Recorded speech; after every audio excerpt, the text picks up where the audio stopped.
What's going on, guys? It's Jimmy here. Welcome to our daily show where we discuss everything going on here in our country that you need to know about on a daily basis, including money, investing, retirement, your 401k, your Social Security, retirement, everything you need to know about on a daily basis. If you haven't subscribed here to our YouTube channel, make sure to click the subscribe button down below. It's completely free to do so. And remember that new videos come out here every day at 10 a.m., 3 p.m., and 8 p.m. Eastern Standard Time. Also, if you find these videos helpful, don't forget to hit the like button for us down below. We have a couple different announcements from the Social Security Administration that we'll be going over in this video.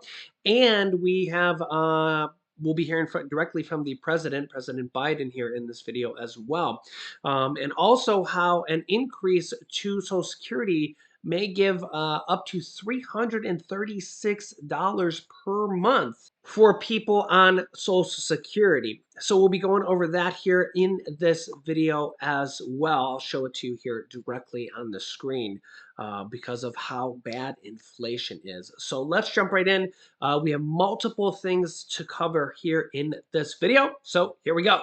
As you can see here from Reuters, U.S. recovery extends. Social Security and Medicare funds have increased slightly and have extended the solvency of it.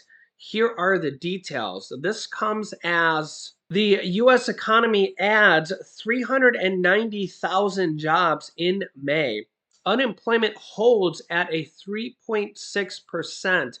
which is near a 50-year low.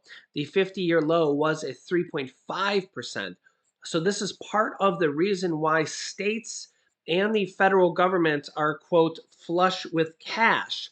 And this is why all these states are sending out stimulus checks, tax rebate checks. If you've been watching my channel, I have been covering all these states that are sending out stimulus checks. In fact, I'll link you to a video here that I did just recently, and I'll have another one coming up here for you very shortly of all the states that are sending out stimulus checks and tax rebate checks here as well, and hopefully the federal government here as well.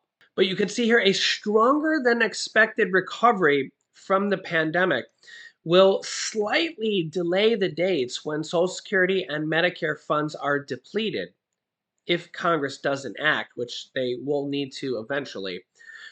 Trustees for the federal benefit programs said here that the growing economy uncertainty may alter the projections, though, and that the Social Security funds now have a later than projected depletion date of 2035.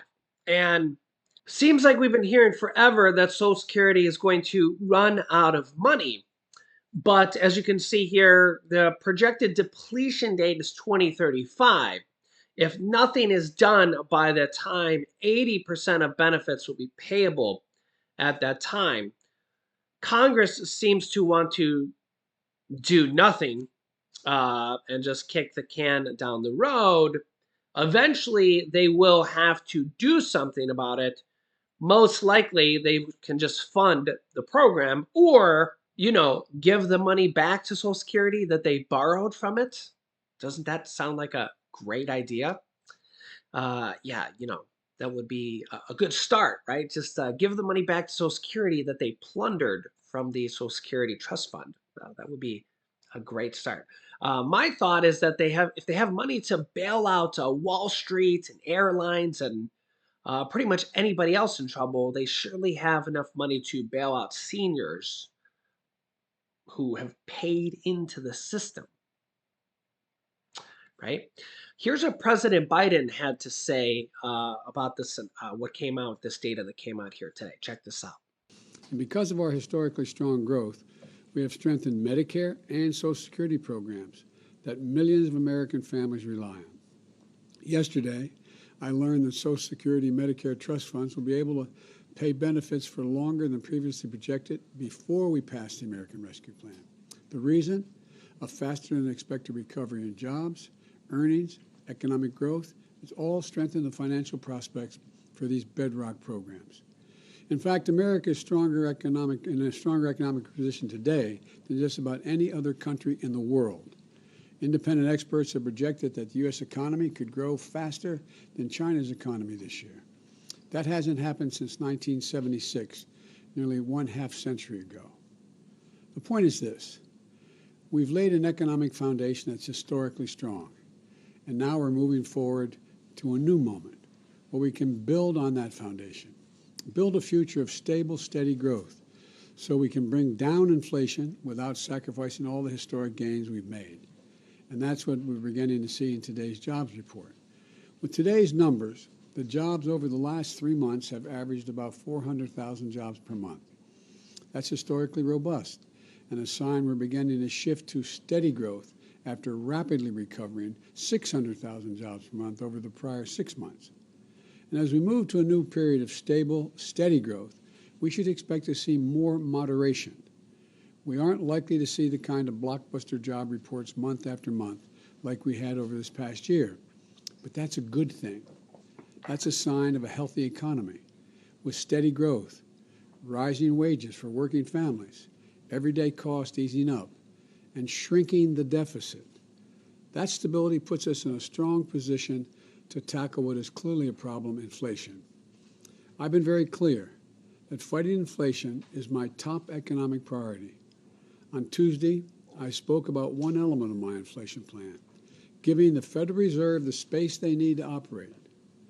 Today, I'd like to address the two additional elements of my plan to tackle inflation. One, bringing down the cost of everyday goods for families. And two, bringing down the federal deficit at the same time. Bringing down the cost, here's where we stand. The two challenges on the minds of most working families are prices at the pump and prices at the grocery store. Both of these challenges have been directly exacerbated by Putin's war in Ukraine. The price of gas is up $1.40 since the beginning of the year, when Putin began amassing troops at the Ukrainian border. This is a Putin price hike. Putin's war has raised the price of food because Ukraine and Russia are two of the world's major breadbaskets for wheat and corn, the basic product for so many foods around the world. Ukraine has 20 million tons of grain in storage right now, and it's been in storage since the last harvest. Normally, that would have already been exported into the world market. But because of Putin's invasion and blockade of the port on which they could take that grain out for the rest of the world, it's not. It's not. And look, I understand that families who are struggling probably don't care why the prices are up. They just want them to go down. Joe, what are you going to do to bring them down?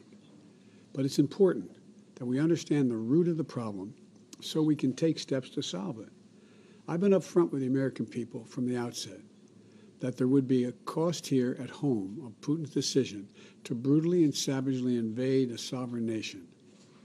But as your president, I remain committed to doing everything in my power to blunt the impact on American families. That's exactly what I'm doing. I led the world to coordinate the largest release of global oil reserves in history, 240 million barrels, to boost global supply and keep prices from rising even more. I directed the sale of gasoline using homegrown biofuels this summer. Yeah, so let me know your thoughts here in the comments. We also have the Social Security 2100 Act, which is in Congress right now, being led by the Democrats have put in charge Democratic leader John Larson, who has kind of taken President Biden's proposal to raise Social Security benefits to 125% of the federal poverty level, which would raise benefits to $1,415 per month for Social Security beneficiaries and everybody under the Social Security umbrella. I will link you to that video. I have a video explaining it here. I'll link you to that video at the end of this video so you can watch that as well.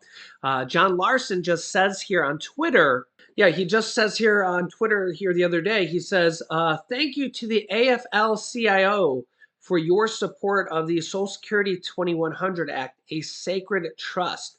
We can act now to expand benefits for our nation's seniors and repeal and repeal the WEP GPO and strengthen Social Security for years to come.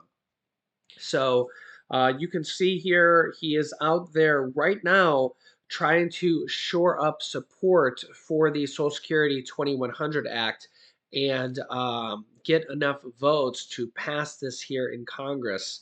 So they're doing their part here. We also have a the Social Security Administration here just made a comment or a statement here that the next cost of living adjustment could be the highest, one of the highest ever. Social Security cost of living adjustment may rise to 8% in 2023, increasing monthly payments by up to $336 for the maximum amount. Social Security Administration reveals here. You can see here, let me zoom this in. The cost of living adjustment, known as the COLA benefits, could be as high as 8% next year, according to the Social Security Administration, SSA. As inflation keeps climbing, retirees are left wondering if their Social Security benefits can keep up. Remember that for 2022, the COLA raise was 5.9%. And Social Security Administration just made this statement here. We'll get to it here in a second. It says every year the Social Security Administration decides whether or not to give a COLA raise, which depends on the Consumer Price Index for urban wage earners and clerical workers, CPIW. If prices are rising, seniors get a boost in payments to help them keep up with inflation. If prices haven't increased, no COLA is offered. There was a few years where there was no COLA raise at all. As of January this year, Social Security recipients had the biggest COLA raise, 5.9% since 1982, 40 years, that 5.9% raise.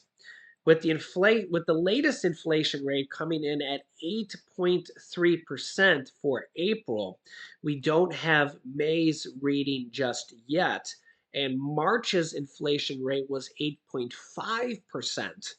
So we have the last two inflation readings were 8.5% and 8.3%. The Social Security Administration is estimating a higher COLA raise in 2023 compared to 2022. Stephen Goss, a chief actuary for the Social Security Administration, told AARP, quote, a rough guesstimate now might be around 8%. 8%. It could be a point or two higher or lower than that, but 8% would be one of the highest Social Security raises ever. Ever. And this year, the average Social Security benefit is $1,657 per month. The maximum is $4,194 a month. So you can see here that 1657 times 12 means that the average person on Social Security makes just under 20,000 a year. So you might think that's a lot, you might think that's not a lot. 20,000 a year for Social Security is the average amount here. So you can see here, if COLA ends up at 8%, remember current inflation levels right now are at 8.3, 8.5%. The increase would boost the average monthly benefits by $133 per month, or an extra $1,790 per year for 12 months. So just under $1,800 extra every single year going forward. Because remember, these are permanent increases. So there would be $133 per month going forward in perpetuity. While the maximum increase would be $336 to nearly $4,530 extra per year. Again, that's based on the maximum Social Security benefit, which is $4,190 per month. So there are some people that make the maximum amount of Social Security benefits. So $4,190, $94 per month. If they get an 8% increase, they're going to get an extra $336 extra per month. Wow, that's a nice healthy amount. So, but the average person, based on what Social Security says, they have all the data and they're able to calculate that, uh, gets $1,657 per month, which again is just under $20,000 a year right now. So you might think that's a lot, you might think that's not a lot. Remember the average median income right now. Yeah, you can see here the average wages by state here. Average median incomes are in the $50,000 range here. So when you just Google average wage by state, we're well into the $50,000 average salary here. So yeah, this is kind of the problem with Social Security is that it hasn't been reformed for many, many years, and this is why we need some extra increases. Social Security wasn't designed to be a full retirement income. It was supposed to be a supplementary income, but the problem is that for most people, it does not for most people, it is their whole income. That's the problem with it. And this is why we need Social Security reform. We need bills like the Social Security 2100 Act to pass. There's also a major SNAP and food assistance conference coming up here where they're possibly going to be raising food assistance, SNAP benefits. The last time they had that conference was when they created the food assistance and food stamps programs. So they could be significantly rechanging their program and raising benefits. There's over 40 million people on the food assistance and SNAP benefit programs, and they could make more people eligible for it and make benefits more greater for a lot of people. And they also need to do this for Social Security benefits because a lot of people basically live in poverty, even though they work their whole lives. The Social Security programs has just kind of they've kind of fallen throughout the years. It's just not enough for a lot of people to survive. And that's why Social Security, the 2100 Act or the $200 per month raise Social Security Act is really kind of needed nowadays. Social Security reform is just something that really needs to be done here. Let me know your thoughts here in the comments. I'll link you to two videos you can watch next to kind of give you some more context on these upcoming bills here. Make sure to subscribe down below to our YouTube channel if you haven't yet. It's completely free to do so. New videos come out here every day at 10 a.m., 3 p.m., and 8 p.m. Eastern Standard Time, and I will keep you in the loop here on these things going on here in Congress. You can click here to see that video about the SNAP and food stamps program changes coming up here. And also here is that video about the Social Security 2100 Act to raise Social Security benefits. So click on one of those videos next. Thanks for watching, guys, and I will see you in the next video.